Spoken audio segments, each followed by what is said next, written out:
Thank you. My dear students, with huge round of applause, please welcome the Chief Guest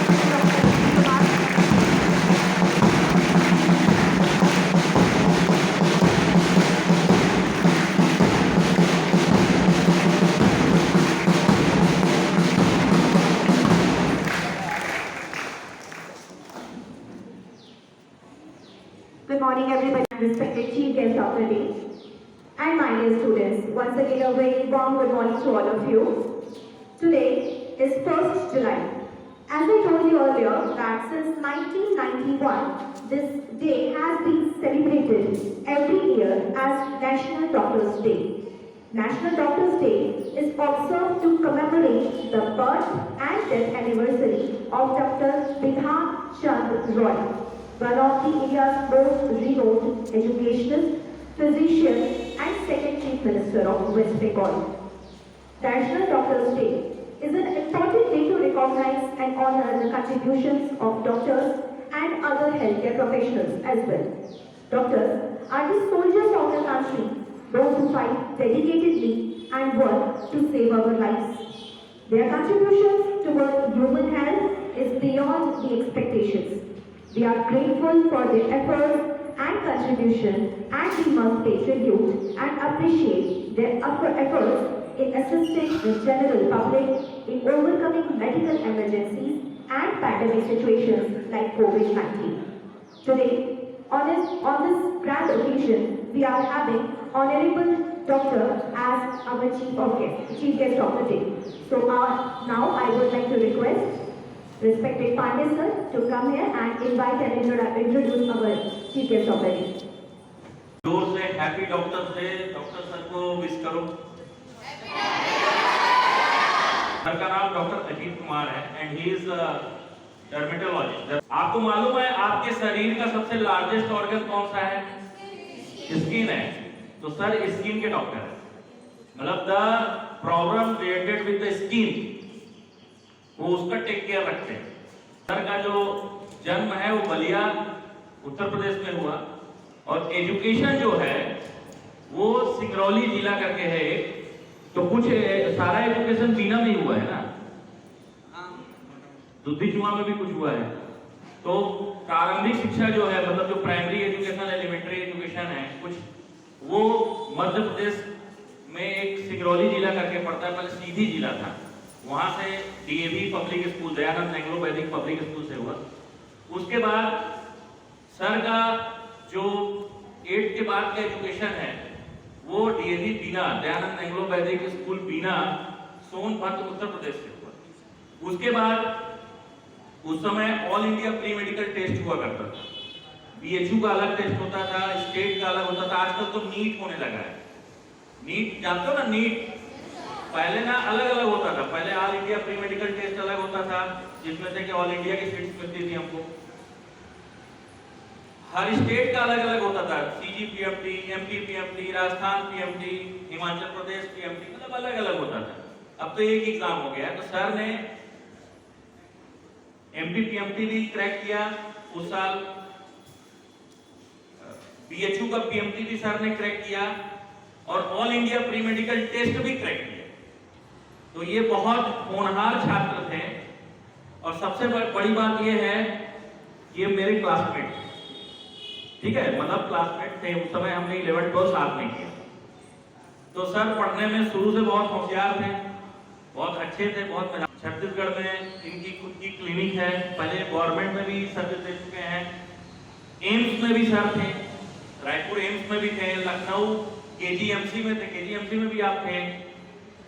यहाँ पे आपका जो Jawahar medical college है उसका जो एसोसिएटेड हॉस्पिटल मेकाहारा बोलते हैं जिसको आप लोग, सर उसमें भी स्किन के स्पेशलिस्ट हैं। जिला चिकित्सालय में स्किन के स्पेशलिस्ट हैं मेकाहारा में।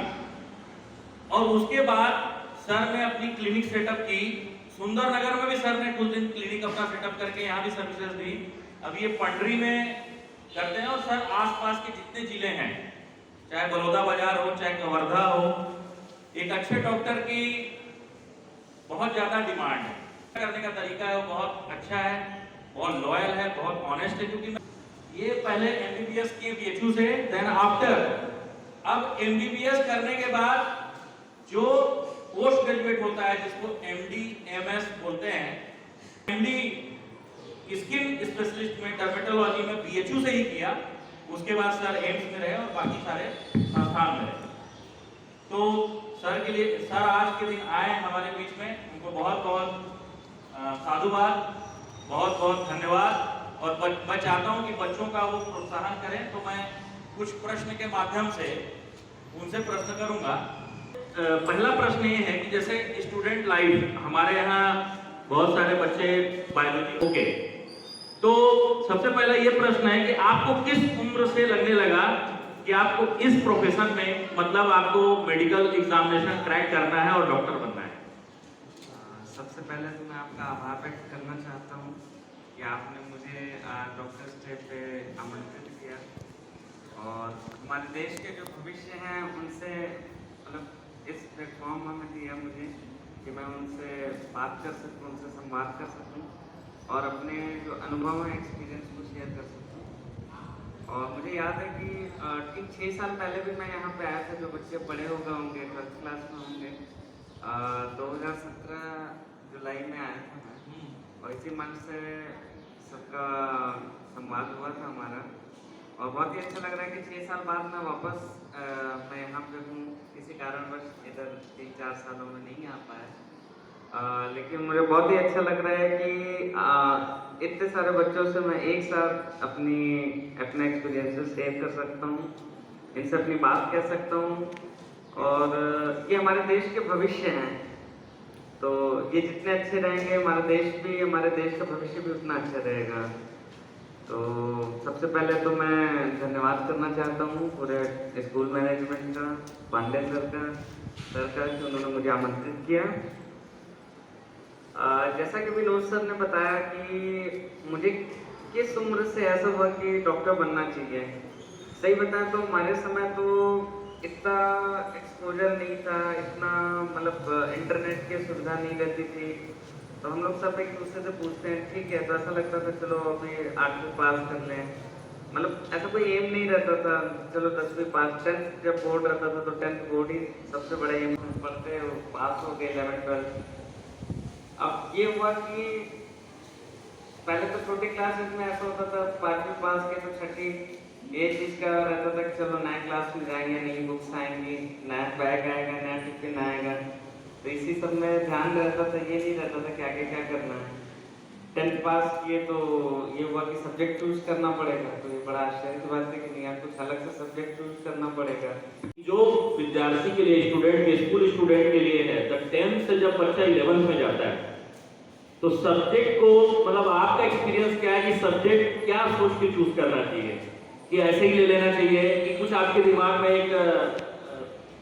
में कुछ ऐसा प्रोजेक्ट था, मैथ था कि मैं बायोलॉजी लूंगा और बायोलॉजी से मैं कुछ करूंगा, क्योंकि बच्चों को जानकारी बहुत जरूरी है कि बच्चे सब्जेक्ट सेलेक्ट करते समय कितना कॉन्शियस रहे, उस पर थोड़ा सा प्रकाश डालें। देखिए मेन तो ये रहता है कि आपका इंटरेस्ट कितना है अपने सब्जेक्ट के प्रति, या आपको किस विषय में रुचि लगती है।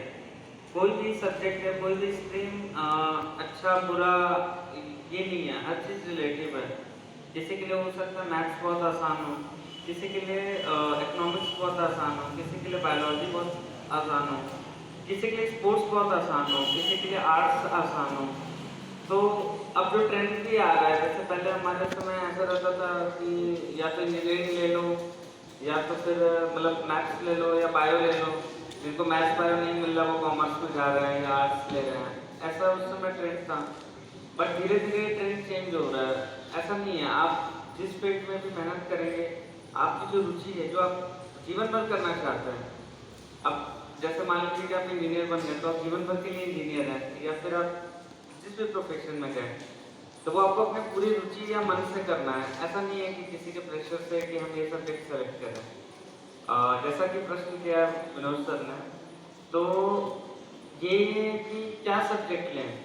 देखिए सही बताऊँ, 9th में बच्चे का छोटा होता है, 10th में उसको नहीं समझ में आता है कि क्या वो सब्जेक्ट लें, तो बहुत सारे स्कूल्स में ऐसी सुविधा रहती है कि 10th पास करने के बाद 1 महीने का वो पीरियड देते हैं, जिसमें कि आप जो भी सब्जेक्ट आपको लगता है वो क्लास आप अटेंड करिए, और आपको जैसा समझ में आता है कि क्योंकि 10th के बाद 11th की पढ़ाई थोड़ी सी कठिन रहती है, सिलेबस कठिन रहता है, इवन कोर्सेज भी इलेबरेट हो जाते हैं, ज़्यादा बड़े रहते हैं। तो उसमें अगर आप जैसे 10th पास करने के बाद ये बेटर रहेगा कि आप पहले सोच लें। आपको इस एज में नहीं समझ आता, जो कोई लड़के हैं जैसे कि पहले कोई बोलता था क्या बनना चाहता हूँ, असल में बच्चे वो तो पुलिस बनेंगे, हवाई जहाज उड़ाएंगे, मतलब ऐसे जो भी उनको लगता है कि हीरोइक चीज़ है वो करना चाहते हैं। तो उस एज में नहीं समझ आता कि उनके इंटरेस्ट का क्या है, ये क्या करना बेटर रहेगा। तो जैसे 9th 10th पास की जिस विषय में भी आपकी रुचि है, क्योंकि आपकी जिस विषय में रुचि रहेगी आपको किसी को कहना नहीं पड़ेगा कि आप वो विषय पढ़ो या आप इसको पढ़ो। जो भी बच्चे होंगे जो वो उनकी जिस विषय में रुचि होगी, या तो खेल में रुचि हो या तो फिर आर्ट्स में रुचि हो, उनको जो भी विषय उनकी रुचि का रहेगा उसके लिए उनको किसी को मोटिवेट करने की जरूरत नहीं है। वो खुद ही मोटिवेटेड रहेंगे, खुद ही उस विषय में वो अच्छा करेंगे। तो 10th के बाद जब ये आता है कि वो कौन सा स्ट्रीम ले या उनका भविष्य मतलब एकेडमिकली वो किस तरफ बढ़े, तो मुझे लगता है कि 10th पास करने के बाद 1 महीने का जो सत्र रहता है वो अपने स्कूल में या किसी भी स्कूल में वो कोर्सेज आप ज्वाइन कर सकते हैं। मतलब आपको लगता है कि नहीं आप आर्ट्स या कॉमर्स चाहते हैं या मैथ्स चाहते हैं या बायोलॉजी चाहते हैं, तो आप उस पर 1 महीने करके देखें, तो उससे आपको उस विषय में कितनी रुचि है ये पता चलेगा। दूसरा रीजन रहता है कि मुझे ऐसा बनना है, तो वो कई बार ऐसा होता है कि जो आपके घर परिवार, आपके आस पड़ोस में या आपके स्कूल में कोई सीनियर रहो, आदमी उनसे भी मोटिवेटेड होता है।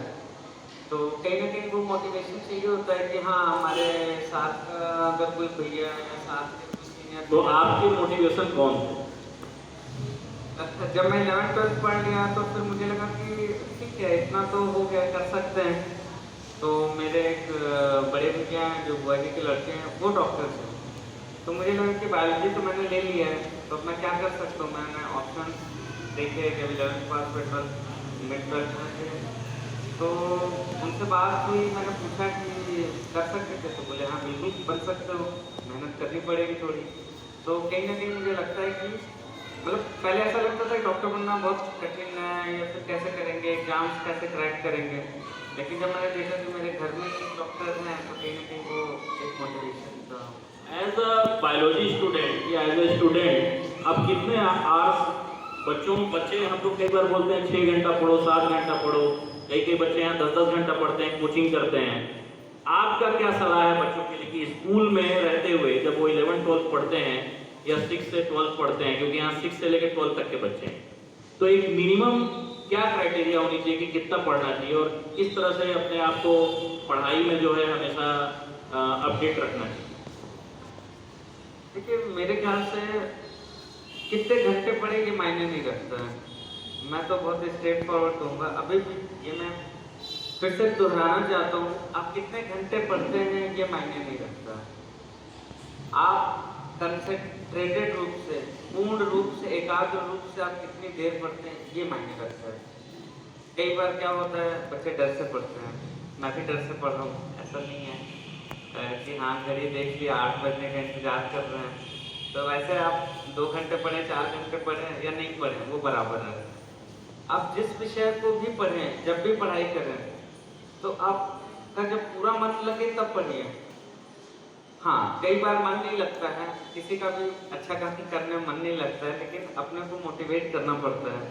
तो ठीक है शुरू के 10-15 मिनट थोड़े से कठिन हो सकते हैं, लेकिन हाँ मैं ये कहना चाहता हूँ कि आप जब भी पढ़ाई करें, जब आपको पूरा मन रहे, एकाग्र रूप से उसमें पूरा चित्त लगा के, मतलब कंसंट्रेट होके पूरी रुचि लगा के पढ़िए, तो आपका पढ़ा हुआ आधा घंटा भी बहुत है, और अगर आप रुचि नहीं लगाएंगे तो आपका पढ़ा हुआ 4 घंटा भी वेस्ट है। कि आज कॉम्पिटिटिव युग है, तो जैसा कि आपने उस समय all India pre medical test की तैयारी की, PHU की तैयारी की, तो आप मतलब क्या सोच के, मतलब कि आपके दिमाग में कैसे आया कि मैं इस मंजिल को, मतलब इतना बड़ा लक्ष्य है, क्योंकि आजकल तो कोचिंग में बच्चे 9 से ही तैयारी करने लगते हैं, और आप बता रहे हैं कि आप मिड 12th में थे तब आपने निर्णय लिया कि मैं मेडिकल क्रैक करूंगा, जो कि काफी लेट है, आज के हिसाब से तो बहुत लेट है। आज तो मैं देखता हूँ बच्चे 9 से ही माँ बाप या टीचर बोलते हैं तेरा अच्छा है तू मेडिकल का तैयारी कर,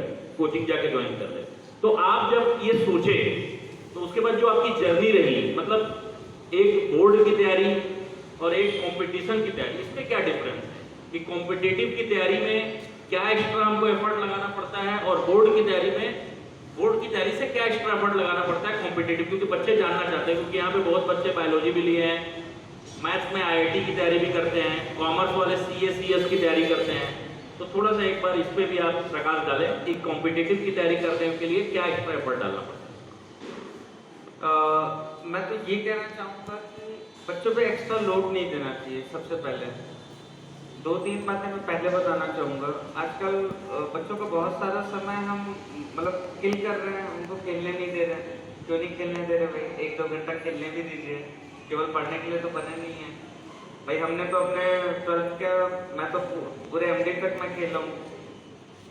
तो कहीं ना कहीं मैं ये कहना चाहता हूँ, कई बार ऐसा माँ बाप को भी लगता है, मेरे टीचर्स को भी लगता है कि बच्चों को यार खेलो मत, चलो पढ़ाई करो।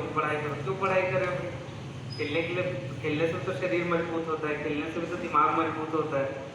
तो मेरा ये कहना है कि जो समय जिस चीज़ के लिए आवंटित है, मतलब जो समय जिस चीज़ के लिए दिया गया है, उस समय आप वो चीज़ करिए। जैसे कि अगर आपको पढ़ने का समय है, स्कूल का समय है, स्कूल का भी मिस मत करिए। अगर जितने भी दिन क्लासेस चलती है, 300 या जो भी 290 डेज या 300 डेज अगर क्लास चलती है, तो 300 दिन में कोशिश करिए कि अगर आपकी तबीयत बिल्कुल ख़राब है तभी आप स्कूल मिस करिए, नहीं तो स्कूल मत मिस करिए। क्योंकि मतलब मुझे लगता है कि सफलता का ये भी एक मूल मंत्र है कि आप कंसिस्टेंट रहें। अगर आप किसी भी दिन का वो पार्ट छोड़ेंगे तो कहीं ना कहीं जो टीचर्स के द्वारा बताई गई चीज़ है, कई बार बच्चों को लगता है अरे यार ये तो पढ़ा हुआ है, ये तो घर में पढ़ लेंगे। तो मुझे लगता है कि आपको स्कूल नहीं मिस करना सबसे। ये उन बच्चों के लिए बहुत बड़ा सबक है जो बच्चे स्कूल नहीं आते और सोचते हैं घर में पढ़ लेंगे। डॉक्टर साहब की बात एकदम सही है कि कंसिस्टेंट रहना चाहिए। और एक बहुत महत्वपूर्ण बात उन बच्चों के लिए जो खेलने के टाइम में ट्यूशन और कोचिंग जाते हैं, क्योंकि आज डॉक्टर साहब यहाँ बैठे हुए हैं, हमें याद है कि हम लोग अपने समय में शाम को बहुत खेला करते थे और बहुत ज़्यादा खेला करते थे, और उसके बाद हम 1 घंटे भी पढ़ते थे तो हमारे 4 घंटे के बराबर रहते थे। तो बच्चों, डॉक्टर साहब के जीवन से, मतलब इनके सक्सेस से एक बहुत इंपॉर्टेंट बात इसमें निकल के आई है कि हमको खेलना चाहिए, अपने आप को स्वस्थ रखें। देखिए, पूरे दिन में 24 घंटे हैं, 8 घंटे सोइए, 6-7 घंटे आजकल स्कूल में निकल जाते हैं। भाई स्कूल में तो बच्चा पढ़ ही रहा है ना। बच्चे सुबह आजकल स्कूल कई लोगों के दूर रहते हैं। मैं तो कहता हूँ कि स्कूल थोड़ा पास होने चाहिए। एक्चुअली एटलीस्ट प्राइमरी क्लास तक, 5वीं कक्षा तक तो मैं सारे अभिभावकों से कहूँगा कि अपने बच्चों को पास के स्कूल में रखना है, क्योंकि बच्चों का समय किल नहीं होना चाहिए आने जाने में। छोटे छोटे बच्चे रहते हैं, पता चला वो 1.5 घंटे दिन में 1.5 से 2 घंटे उनका ट्रैवल में जा रहा है, तो उनको वो समय क्यों किल करना। और दूसरी, बच्चा सुबह तो पढ़ के ही आ रहा है, उसको फिर दोबारा कितना पढ़ाओगे? थोड़ा देर खेलने दो। माइंड अगर जब फ्री रहेगा तब तो उसमें एसोसिएशन बनेंगे न्यूरॉन्स में, आप उस पर बिल्कुल लोड दिए जा रहे हो, तो ऐसा नहीं करना चाहिए। तो मेरे ख्याल से अगर बच्चों का जैसे जो भी समय है, मॉर्निंग में स्कूल भेजिए, जब बच्चा आता है खाना खा के थोड़ा उसको आराम दीजिए। कई बार बच्चे आते हैं 2 बजे 2:30 बजे, खाना खाए नहीं, फिर 3 बजे से ट्यूशन जा रहे हैं। भाई पढ़ के तो आया है, वो कितना पढ़ाओगे? तो बेसिक्स क्लियर होने चाहिए। बेसिक्स अगर क्लियर होंगे ना तो हमको कोई परेशानी नहीं हो। तो बच्चों, आप जो भी आपके क्लास हो रहे हैं, आपके टीचर आपको पढ़ाते हैं, अगर आपको समझ में नहीं आता है तो आप बार बार पूछिए और उसको समझने की कोशिश कीजिए। क्योंकि ये तैयारी मुझे नहीं लगता कि 11th 12th या 9th 10th से होती है, तैयारी 6 से ही हो जाती है। तो 6 में साइंस का सब्जेक्ट आप पढ़ते हैं, SST पढ़ते हैं, मैथ्स पढ़ते हैं, तो थोड़ा सा आप रीडिंग भी कीजिए। आप पढ़ते हैं क्या? बुक्स को पढ़ते हैं? कितने लोग बुक्स को पढ़ते हैं? हाथ खड़ा कीजिए। सर भी बुक्स पढ़ा करते थे, तभी आज इस लेवल पे पहुंचे। और हम सब जितने भी यहाँ टीचर्स हैं, चाहे प्रिंसिपल सर हो, चाहे मैं हूँ, चाहे मैम लोग हैं, चाहे सर लोग हैं, सभी लोग पुस्तकें पढ़ते हैं। और अगर नहीं पढ़ते हैं तो आप लोग भी पढ़िए। और बच्चों, पुस्तक जरूर पढ़ो। जो आपकी टेक्स्ट बुक है उसको आप जरूर पढ़िए, और उसको पढ़ेंगे तभी आपका कॉन्सेप्ट क्लियर होगा। जो टीचर पढ़ाते हैं तभी आपका कॉन्सेप्ट होगा। चलिए मैं क्वेश्चंस के आगे की तरफ चलता हूँ। सर डॉक्टर बन गए, वो MBBS करते समय, मतलब वो कोर्स को करते समय क्या उनके अनुभव रहे, कैसी फीलिंग रही जब उनका मेडिकल में सिलेक्शन हो गया, तो उसके बाद क्या चुनौतियां आई और कैसे उसको उन्होंने मतलब उस पर कैसे विजयी हासिल की कि पूरा डॉक्टरी की पढ़ाई जैसे आपने की तो उसमें आपकी क्या चुनौतियां थी, आपको किस तरह से लगा, क्या लगा, इसके बारे में थोड़ा सा बताइए बच्चों। देखिए, सबसे पहले तो अब इस जब पास हो गए, PMT पास हो गए, तब तो एकदम ऐसा लगता था कि बस हम हैं, क्योंकि एग्जाम क्लियर हो गए, फिर ऑल इंडिया लेवल पे बहुत अच्छी रैंक आई थी, तो ऐसा लगा कि हाँ बहुत अच्छा है, एकदम हम तो सब कुछ हो गया। लेकिन जब वहाँ मेडिकल कॉलेज में पहुँचे और फिर वहाँ पे हर जगह से सब टॉपर्स ही आए हुए थे, तो कहीं ना कहीं ऐसा होता था कि बहुत मेहनत करती थी आपको, मतलब काफ़ी हार्ड वर्क करना पड़ता था, सिलेबस बहुत ज़्यादा रहता था। पहले 11th-12th में क्या होता है, एक बार पढ़े हो जाता था, पर मेडिकल की पढ़ाई में थोड़ा सा लेबोरियस ज़्यादा है, मतलब आपको मेहनत ज़्यादा करनी पड़ेगी। जैसे कि 11th-12th में ऐसा होता था, चलो एक बार पढ़े काम हो गया, दोबारा नहीं भी पढ़े तो याद है, लेकिन मेडिकल फील्ड में हमें मेहनत अलग से फिर करनी पड़ती थी। तो अगर आप मेडिकल लाइन में जाना चाहते हैं तो ये मान के चलिए कि आपको मेहनत और डेडिकेशन दोनों चाहिए। आप मतलब ये नहीं सोच सकते कि नहीं कर पाएंगे या नहीं करेंगे, कल करेंगे, नहीं, ऐसा आप नहीं सोच सकते। आपको अगर आप कोई भी ये चाहते हैं कि हाँ मेडिकल लाइन में जाएं, तो मैं ये कहूँगा कि आप मतलब continuously you have to acquire knowledge, मतलब आपको हमेशा पढ़ते रहना पड़ेगा। ऐसा नहीं सोचना है कि बस 12th पास कर लिए, चाहे इंजीनियरिंग मतलब मेडिकल पास कर लिए, फिर उसके आगे नहीं पढ़ना है, उसके आगे आपको कंटिन्यूसली मेहनत करते रहना पड़ेगा और उसके लिए काफ़ी डेडिकेशन चाहिए। तो रहता है कई लोग मोटिवेटेड रहते हैं तो हो जाता है, पर कहीं ना कहीं ऐसा होता है कि सारे के सारे टॉपर्स जब एक जगह पहुंचते हैं तो थोड़ी सी दिक्कत आती है, ऐसा लगता है कि यार इतनी मेहनत कर रहे हैं तब भी हमारे नंबर कम आ रहे हैं, तो कहीं ना कहीं फिर हमारे साथ कहते थे कि ठीक है, ये तो ऐसा कोई रेस नहीं है ना कि इसको जीतना है भाई, आपको हमेशा इम्प्रोवाइज करते रहना अपने आप को, हमेशा अपने को कुछ न कुछ नया सीखना है, अभी भी नया सीखना पड़ता है, नहीं नया सीखेंगे तो आउटडेटेड हो जाएंगे। मेडिकल फील्ड ऐसी है कि हमेशा अपग्रेड होते रहेगी, हमेशा अपडेट होते रहेगी, नई नई चीज़ें आएंगी, नए थ्योरम्स आएंगे, नए ट्रीटमेंट आएंगे, नई डिजीजेज आ रही हैं, कोविड है, तो कहीं ना कहीं ये चैलेंजेस रहते हैं। तो अगर आप ऐसा लगता है कि आप मेहनत कर सकते हैं, मेहनत करना चाहते हैं, बिल्कुल आपको तैयारी करनी चाहिए और उस दिशा में बढ़ना चाहिए। कई मरीज रहते हैं और जैसे जैसे हमारा देश का इकोनॉमी बढ़ रहा है वैसे वैसे बीमारियां भी बढ़ रही हैं। आज अगर देखा जाए तो रायपुरा महादेव घाट से लेके और अगर हम पुरानी बस्ती तक देखें तो मुझे लगता है कि 25 से 30 बड़े हॉस्पिटल खुल गए, ठीक है। तो इसका मतलब ये है कि बीमारी भी प्रोपोर्शनली बढ़ रहा है, ठीक है ना। तो मैं ये जानना चाहता हूँ कि इतना स्ट्रेसफुल लाइफ में आपकी कुछ हॉबीज तो होंगी, आप खाली टाइम में या अपने आप को रिजुविनेट करने के लिए, अपने आप को मोटिवेट करने के लिए आपकी हॉबीज क्या है, ये बच्चों को बताएं। देखिए, मुझे फुटबॉल खेलना बहुत पसंद था, मैं बहुत खेला भी, लेकिन अब वैसा मौका नहीं पड़ता क्योंकि टीम इवेंट रहते हैं, इतने सारे लोग इकट्ठा नहीं हो पाते हैं। मुझे दोस्तों के साथ ऐसे बैठ के गप मारना भी अच्छा लगता था, पर अभी बहुत सारे फ्रेंड सर्कल नहीं है, तो कहीं ना कहीं न्यूज़ देख लिए, टीवी देख लिए, कुछ बुक्स पढ़ ली, तो ये सारी चीज़ें रहती हैं। और जैसा मैंने कहा कि आपको कंटिन्यूसली अपग्रेड होना पड़ता है, तो कहीं ना कहीं ठीक है, अपग्रेडेशन के लिए कुछ जर्नल पढ़ रहे हैं, कुछ बुक्स पढ़ रहे हैं, तो ठीक, अब तो वो भी हॉबी का ही पार्ट हो गया।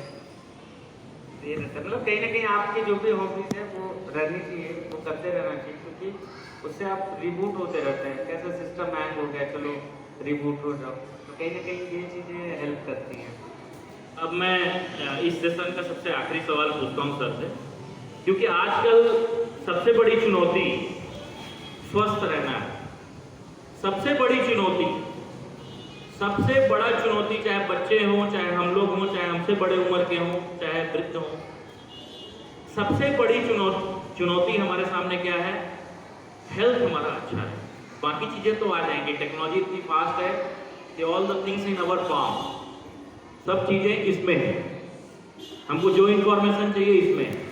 लेकिन हेल्दी रहने के लिए एज अ डॉक्टर, बच्चों के लिए और हम लोग के लिए क्या टिप्स हैं आपके पास, देना चाहेंगे जो कि बच्चे इस हैप्पी डॉक्टर्स डे में डॉक्टर से ही अवे हो जाए, ऐसा क्या टिप्स आप देना चाहेंगे? देखिए बच्चों का ग्रोथ पीरियड रहता है तो न्यूट्रिशन खान पान अच्छा रखें, फास्ट फूड थोड़ा कम खाएं। ये तो न्यूट्रिशन की बात हो गई। अभी बरसात का मौसम है तो पानी कभी कभी कंटेमिनेट हो जाता है, तो घर में माता पिता को बोले कि फिल्टर या फिर पानी उबाल के पिए, क्योंकि और तो कोई ऐसे बच्चों को बीमारियाँ होती नहीं है, मेनली कम्युनिकेबल डिजीजेस भी होती हैं। दूसरा, जैसे कई बार क्या हुआ कोविड में बच्चे खेल नहीं पाए तो वो वेट गेन किए, तो कहीं ना कहीं जैसे मैं कहीं भी जाता हूँ तो बच्चों को बोलता हूँ खेलना जरूरी है, 1 घंटा कम से कम खेलने के निकालो। बच्चे 1 घंटा खेल लें, बच्चे स्वस्थ हैं, मेंटली फिजिकली दोनों तरीके से। तीसरा मैं कहना चाहूँगा कि पोस्ट कोविड जैसे कि स्मार्टफोन्स और इनका चलन ज़्यादा बढ़ा, बच्चों की क्लासेस स्मार्टफोन से बहुत ज़्यादा हुई, पर अब तो फिजिकल क्लासेज हो रही है, तो कहीं ना कहीं स्क्रीन टाइम कम करिए। आदत हो गई, बहुत सारे गेम्स हैं जो कि एडिक्टिव हो गए, कहीं ना कहीं वो दिमाग पे जो कॉग्निटिव क्षमता है ब्रेन की वो भी कम करना है। तो गेम्स वगैरह मत देखिए, जो बच्चे बहुत देर देर तक गेम्स खेलते हैं वो भूल जाते हैं कि कल क्या किया था, परसों क्या किया था, वो टाइम ट्रैक नहीं कर पाते हैं। तो कहीं ना कहीं मैं ये कहना चाहूँगा कि आप गेम्स ज़्यादा मत खेलिए, उससे फिर ना आपके आँखों पे, आपके ब्रेन पे बुरा असर पड़ रहा है। तो जितना कम हो सके, अगर आपको कुछ एंटरटेनमेंट ही करना है, बुक्स पढ़िए, अच्छी बुक्स पढ़िए, कहानी पढ़िए, तो कहीं ना कहीं वो आपकी आँखों को भी ज़्यादा नुकसान नहीं पहुँचाएगा, ब्रेन को भी नहीं नुकसान पहुँचाएगा। और हेल्थ इज वेल्थ, ये तो मैं सब कहना चाहूँगा, क्योंकि अगर कोई भी निरोगी है तो बस उसके लिए सारी सुख सुविधाएँ हैं।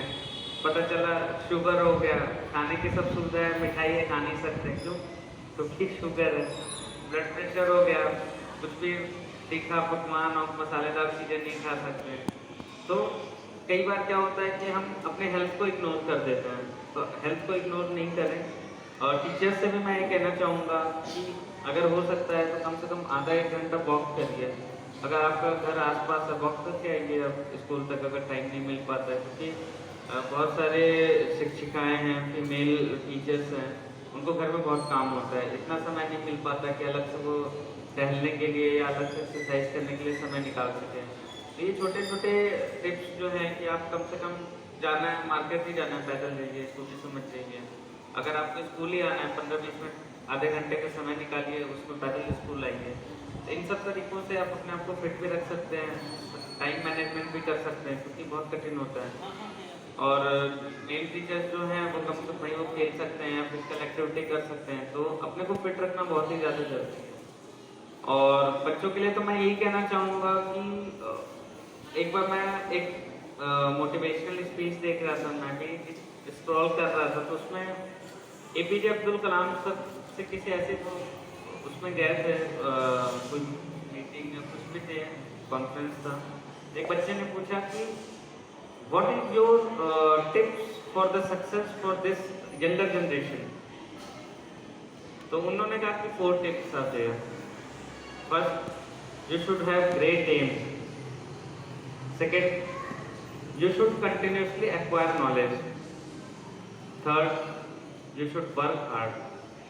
And fourth, you should be perseverance. तो पहले का मतलब ये है कि आपका एम हाई होना चाहिए।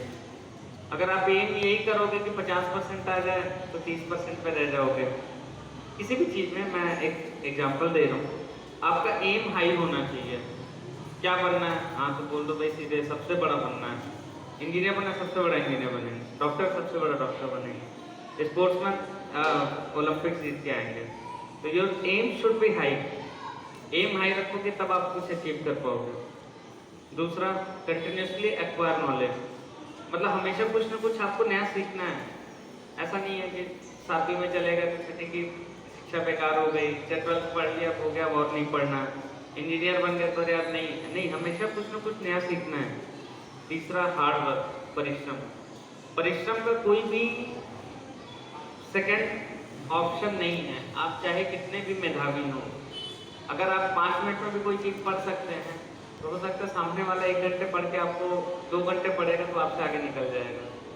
तो हार्ड वर्क का कोई सेकंड ऑप्शन नहीं है, हार्ड वर्क आपको करना ही पड़ेगा चाहे आप किसी भी फील्ड में।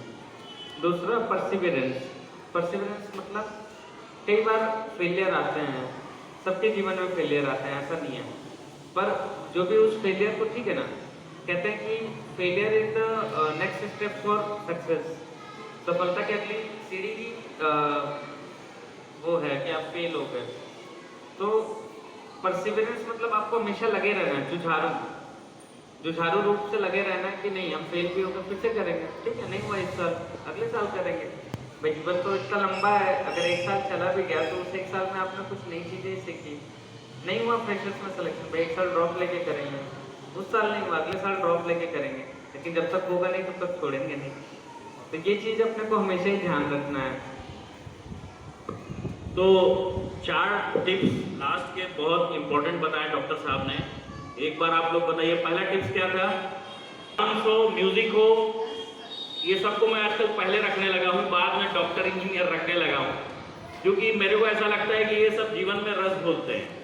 सर की जो वाइफ है वो डॉक्टर हैं, सी इज MDS, और उनकी हॉबी पता है क्या है? एक आध बार ना उनकी पेंटिंग हम यहाँ पे एग्जीबिशन में लगाएंगे, जबरदस्त पेंटिंग करते हैं, और वो अब डॉक्टर पेशा से ज्यादा पेंटिंग करने लगे। तो पेंटिंग करना भी मुझे लगता है कि अपने को मेंटल रिलैक्सेशन की तरफ ले जाता है। इस तरह की जो हॉबीज होती हैं हमको जो है मेंटल रिलैक्स करती है और अपने एम के प्रति और ज़्यादा डेडिकेटेड करती है। तो इन्हीं मतलब इतना अच्छा मोटिवेशन रहा। आप लोगों को कैसा लगा? एक चीज मैं और कहना चाहूँगा, गुरुर् ब्रह्मा गुरुर्विष्णु गुरुरेव महेश्वर गुरुरेव साक्षात ब्रह्म तस्मै श्री गुरुवे नमः। मतलब आपको अगर जीवन में सक्सेसफुल होना है तो 2 लोग का आशीर्वाद आपको चाहिए ही चाहिए, एक माता पिता का, दूसरा गुरु का। और माता पिता से पहले मैं गुरु का स्थान रखना चाहूँगा, क्योंकि बिना गुरु के कोई भी अपने लक्ष्य को हासिल नहीं कर सकता है। तो आप जो भी देखिए, जीवन में 2 ही लोग हैं जो आप हमेशा चाहते हैं कि वो उनसे भी अच्छा तरक्की करें, और कोई हो सकता है कि वो आप नहीं चाहता हो कि अरे यार ज़्यादा आगे बढ़ रहा है, मत बढ़े। लेकिन एक गुरु और एक माता पिता, ये 2 लोग ऐसे हैं जो कि हमेशा चाहते हैं कि आप निरंतर बढ़ते रहें, प्रगति करते रहें, अच्छा बने। तो हमेशा आपको ये 2 लोगों की बात माननी है। अगर आप किसी भी संकट में पड़े हैं, अपने माँ बाप को बताइए। कई बार बच्चे बताते नहीं हैं, बहुत छोटी सी समस्या रहती है, उनको लगता है बहुत बड़ी समस्या है, आप जाके अपने माँ बाप से बताएं। बच्चियाँ हैं, अगर आपको कोई भी दिक्कत होती है, माँ से बात करिए। बच्चे हैं, कई बार बच्चे डरते हैं, नहीं बोल पाते, लेकिन अगर आप जो भी आपसे क्लोज हो, माँ हो, बाप हो, मतलब माँ हो, पिता हो या गुरुजन हो, जिनसे भी आप क्लोज हैं, आप उनसे अपनी बात बताइए, उनका मार्गदर्शन लीजिए, तो आपको आपके जीवन की सारी जो समस्याएं हैं वो हल हो जाएंगे। और टीचर्स, इनका सम्मान हमेशा करना चाहिए, क्योंकि अगर आपने टीचर का सम्मान किया, उनकी बात सुनी, तो आप जीवन में कभी फेल तो नहीं होंगे, ये चीज़ मुझे पता है। तो आपको टीचर्स का रिस्पेक्ट करना है, टीचर की बात सुननी है और उनका आदर करना है।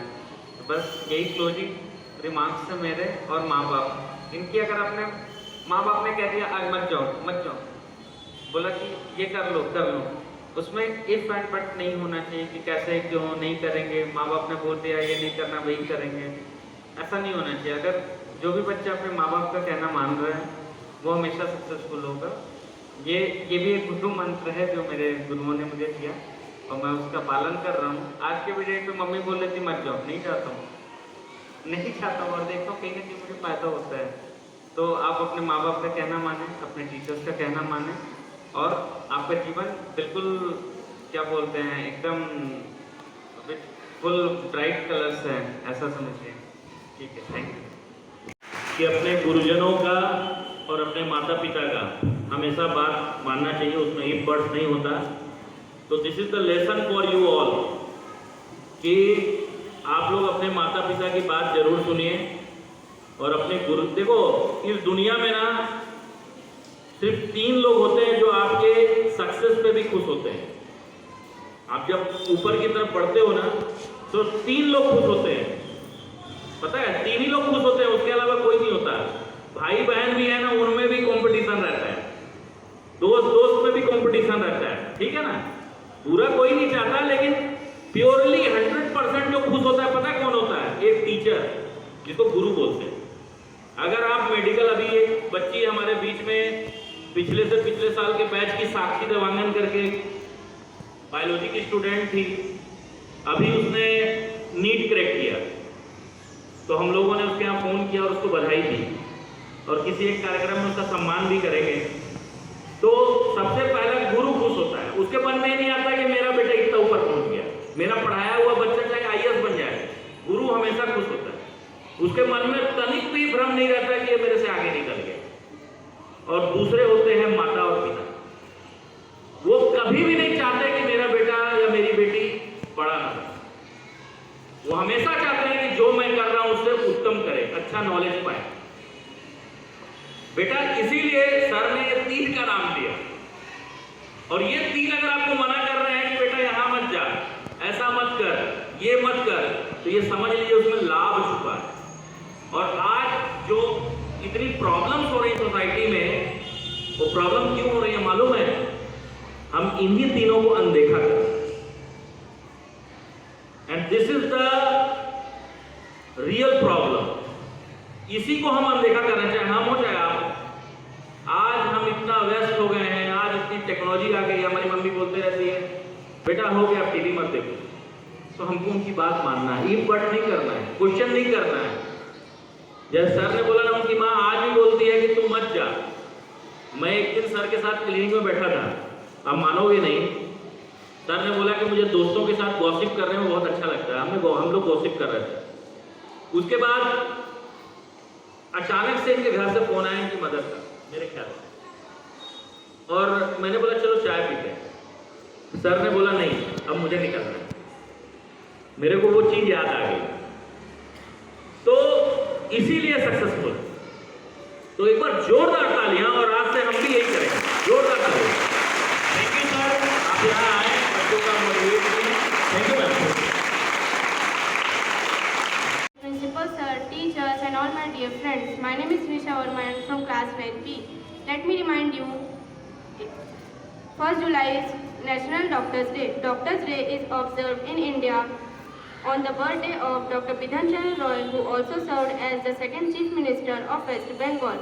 This day is celebrated to honor the profession of doctors and their contribution to the healthcare industry.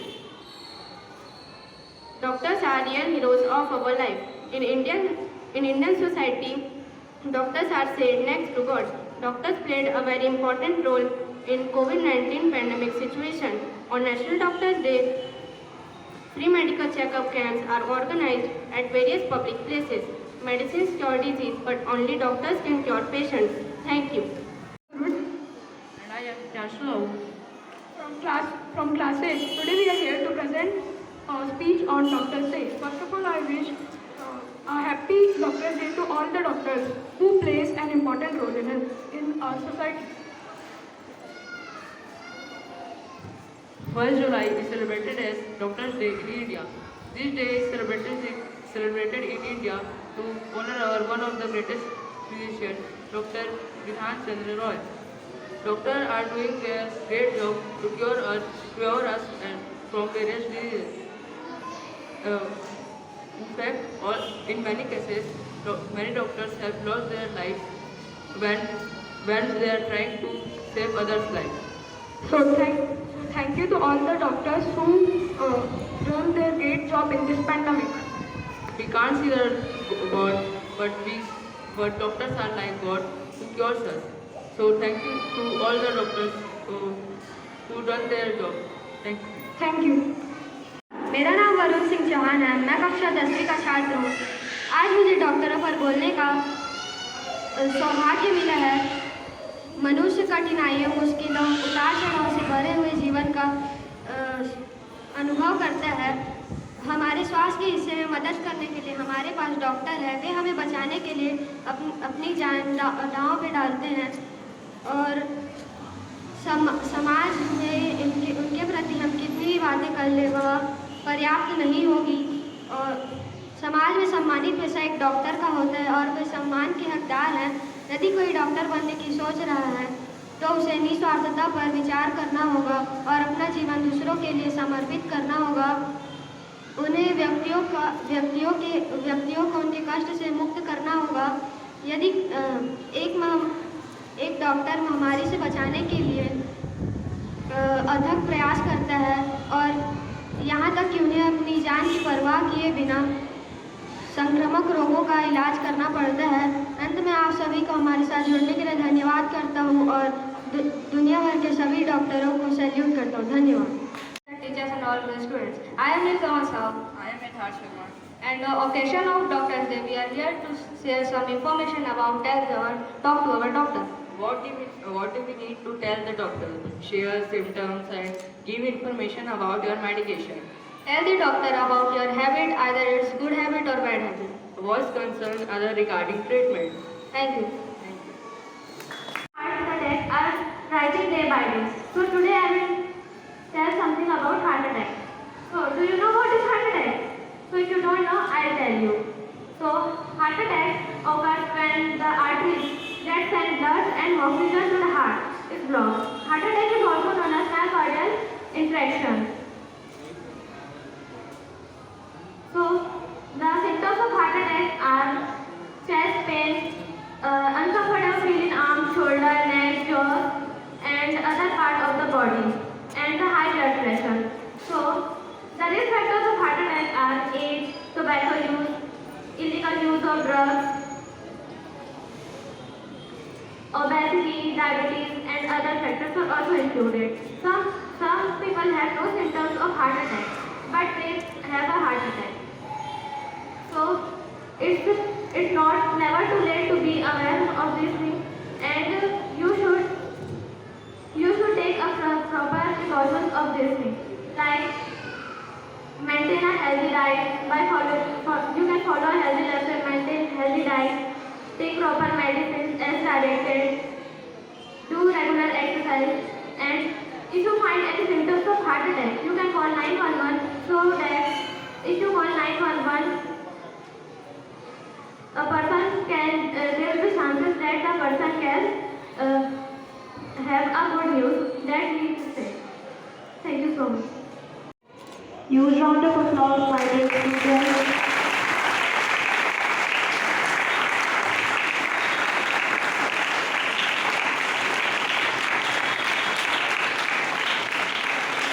Good morning, students. Respected Dr. Rajesh Kumar sir, Pandey sir, all the teachers. So I don't think anything extra is left for me to speak. Whatever the things you should be known, it is already delivered by Dr. Sahab and Pandey sir. तो और कुछ खास रह नहीं गया है। Sir की जो सीख जो है वो हमारे लिए निश्चित तौर पर हमको, आप सभी बच्चों को प्रेरणा प्रदान करेगी, खासकर जो उन्होंने गुरु और अपने माता पिता के संबंध में कही। तो मुझे विश्वास है कि डॉक्टर साहब की बातों का प्रभाव हम लोगों के जीवन में निश्चित रूप से काफ़ी सकारात्मक पड़ेगा और हम इससे लाभान्वित होंगे। स्पेशली बायो के स्टूडेंट्स, किस तरह से उनको आगे अपना भविष्य निर्धारित करने के लिए कैसी मेहनत करनी है, क्या करना है, इन सब की भी विस्तार से डॉक्टर साहब ने हम लोगों को जानकारी दी। तो ये सभी चीज़ें स्पेशली हमारे बायो के स्टूडेंट्स के लिए काफ़ी उपयोगी हैं और बाकी जीवन में किस तरह से हम लोगों को अपना व्यवहार करना चाहिए ताकि हमारा जीवन शारीरिक, मानसिक, आध्यात्मिक रूप से हम स्वस्थ रहें। तो इसके बारे में भी जहाँ सर ने जो छोटी छोटी टिप्स दी हैं वो निश्चित रूप से काफ़ी यूजफुल रहेंगे हम लोगों के लिए। तो इतना कह के मैं अपनी बात को यही विराम देना चाहता हूँ। Thank you.